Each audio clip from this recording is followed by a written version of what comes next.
La Régie intermunicipale de transport Gaspésie-Îles-de-la-Madeleine Régime fêtera le 10e anniversaire de sa création. Déjà 10 ans de service, de développement et d'innovation au cœur de cette organisation. La Régie a énormément évolué au cours de ces années. Plus qu'un simple gestionnaire de trajets d'autobus, elle est devenue une intervenante majeure dans le domaine de la mobilité durable et intégrée. Je m'appelle Marie-André Pichette, je suis directrice générale de la Régime, la Régie intermunicipale de transport Gaspésie-Îles-de-la-Madeleine. Alors là, vous allez fêter votre 10e anniversaire, c'est ça? J'aimerais ça peut-être, avant qu'on parle de concrètement ce qui s'en vient dans l'avenir, si vous pourriez peut-être faire un historique, un reflet de ce que déjà vous avez traversé durant ces 10 dernières années. Oui, la Régie a énormément évolué là, dans les 10 dernières années. Dans les faits, la création de la Régie est liée à un lancement d'un projet pilote qui était sous forme d'un OSBL qui date de 2010.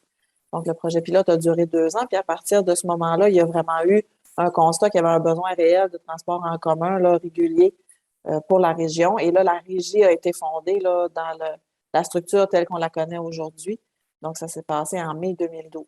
À ce moment-là, la Régie, là, c'est une personne en télétravail avec un cellulaire qui met en place le réseau, qui est supporté par l'organisme de la CRE de l'époque et qui est mis en place avec le soutien des organismes de transport adaptés qui sont déjà établis sur le territoire. Donc, ensemble, ils ont vraiment mis en place ce qu'on connaît aujourd'hui comme réseau, là, qui est long, 10 ans, mais qui est quand même jeune pour une organisation de transport, puis qui est jeune aussi pour implanter des habitudes de réflexes de transport en commun dans un milieu rural comme la Gaspésie des Îles. C'est ça, justement, je voulais revenir un peu comment ça a été accueilli par la population à l'époque. C'est justement le fait de mettre cette nouvelle possibilité, dans le fond, une nouvelle option. C'est un travail de longue haleine parce que c'est pas facile. On est dans un, puis encore aujourd'hui, c'est difficile. On est dans un milieu où la voiture est nécessaire, où on peut pas demander à nos usagers de complètement se passer d'une voiture. Euh, donc, c'est quand même un combat entre la facilité de la voiture qui est dans le stationnement, qui est dans la cour de la maison, puis le transport en commun. Il y a plusieurs arguments maintenant qui nous aident à amener les gens à avoir cette réflexion-là. Mais c'est sûr que les premières années ont quand même été difficiles de faire connaître le service, de faire comprendre aux gens comment on fonctionne. Le transport en commun, c'est jamais facile. Là, pour les gens qui voyagent, là, quand on va dans un autre pays ou qu'on change de lieu, même de ville au Québec, on essaie de comprendre le système de transport, les horaires, les choses-là. C'est jamais acquis, c'est jamais facile. Donc, il y avait toute cette étape-là là, de faire comprendre comment on fonctionnait aux gens de la région. Aujourd'hui, je pense que la régie est bien établie et bien reconnue aussi au niveau régional. Et on est vraiment bien fiers là, des 10 dernières années du travail qui a été fait. Hein.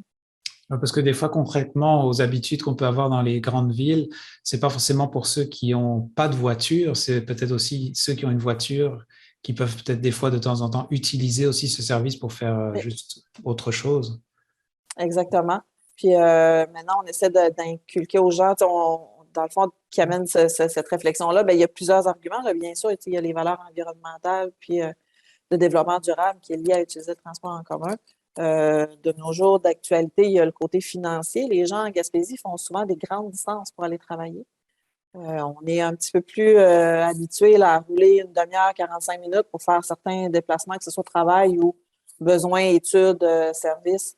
Donc, surtout au coût de l'essence présentement, c'est un argument assez majeur là, pour les gens d'utiliser le transport. Donc, oui, c'est de l'amener de différentes façons là, que les gens aient ce réflexe-là de le faire autrement. Puis, les gens apprécient beaucoup le service. Là. Le temps qu'on passe à bord, ben, on profite du moment pour faire autre chose, pour travailler ou autre. Là.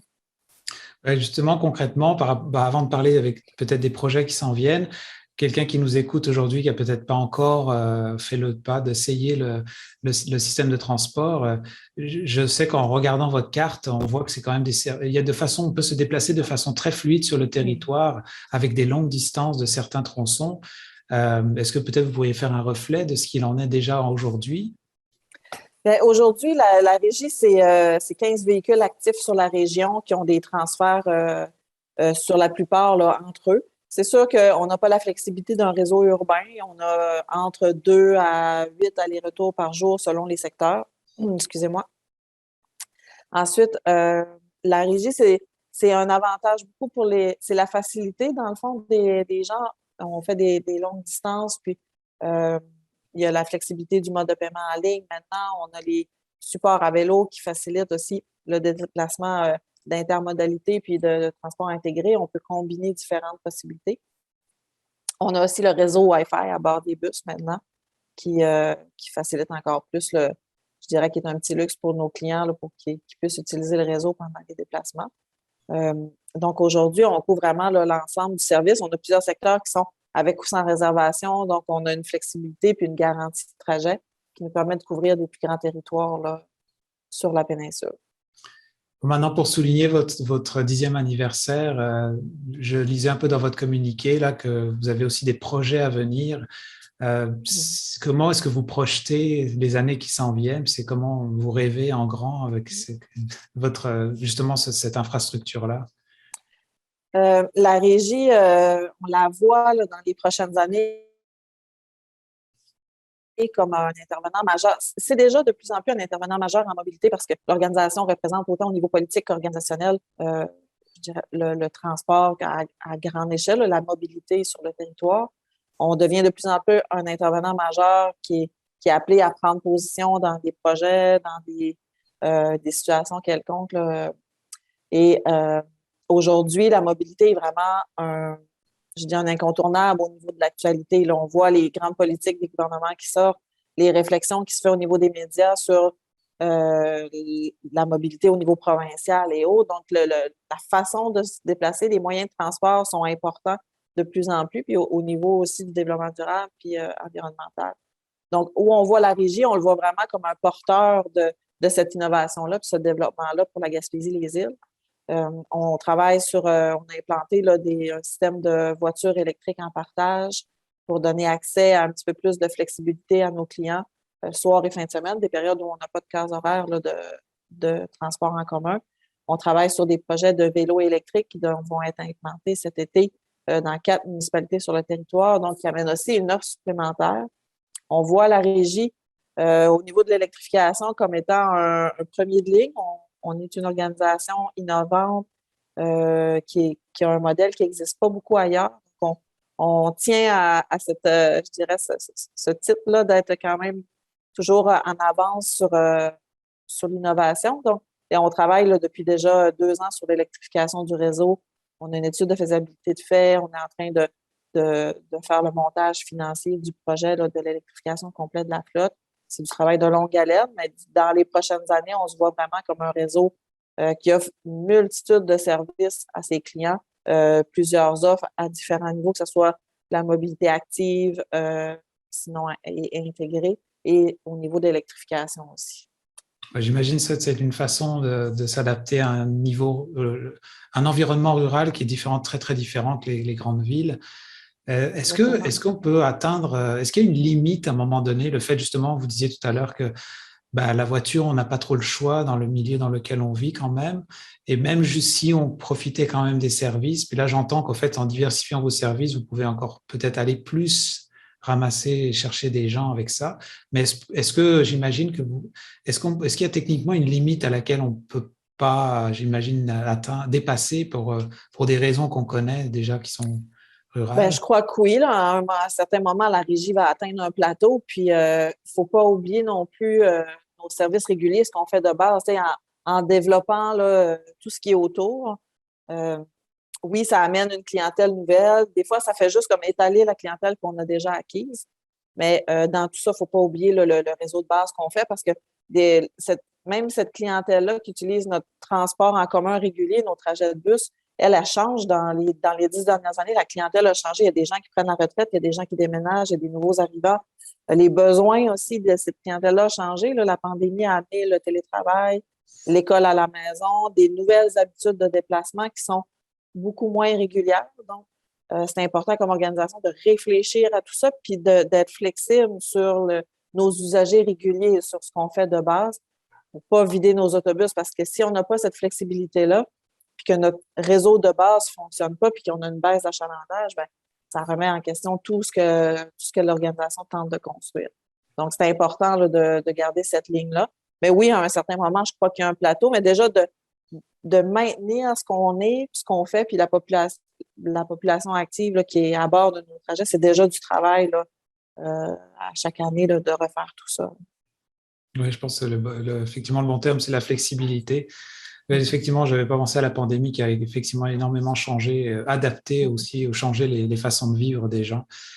En tout cas, merci beaucoup pour votre temps. Puis là, concrètement, pour fêter les 10 ans, est-ce que il y a quelque chose que vous faites pour que les gens qui utilisent déjà les infrastructures aient conscience déjà de ces 10 ans ou on peut pas en Ben, profiter?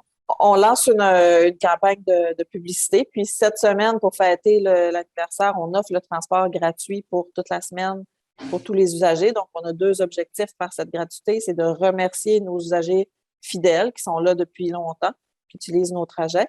Puis, c'est d'inciter aussi les nouveaux usagers à venir là, tester le produit, venir embarquer, voir comment. Est-ce que ça peut me fitter, moi, dans ma manière de me déplacer? Est-ce que ça concorde à mes besoins? Donc, je pense que cette gratuité-là va permettre à des gens d'essayer la régie puis de l'adopter aussi. Dans les prochaines semaines, prochains mois, on a plusieurs projets là, qui vont être, je dirais, mis en publicisés, si on peut dire. Ça fait longtemps qu'on travaille sur des nouveaux outils de, de répartition puis de diffusion d'informations avec les clients. Donc, système de répartition, application de réservation, suivi des véhicules en ligne. Donc, ça aussi, ça va venir bien vite. Puis l'implantation, bien sûr, des vélos pour le 10e anniversaire. Fait qu'on va jouer comme ça un peu dans la prochaine année au niveau de publicité, diffusion d'informations, garder là, le momentum sur le 10 ans là, pour remercier les clients puis nous faire connaître un peu plus. Et puis je vous vois aussi, là pour terminer, je vous vois des fois, parce que je travaille beaucoup avec les festivals, la Petite Vallée ou FMBM, vous ajoutez des services pour que les gens puissent rentrer après les shows tard le soir et ainsi de suite. On a beaucoup de partenariats comme ça. On essaie de plus en plus de travailler ce volet-là de l'organisation, de travailler en partenariat avec des organismes communautaires ou des festivals pour faire des ajouts de services. Puis, c'est bien apprécié du milieu. Puis, ça nous fait voir, ça nous fait connaître aussi là, sur le milieu. Donc, c'est des partenariats très intéressants. En tout cas, on vous souhaite de longues années à venir. Et puis, toujours dans ces côtés de développement durable, c'est une bonne idée. Merci beaucoup pour votre temps, Marie-Andrée. Ça me fait plaisir. Bonne journée.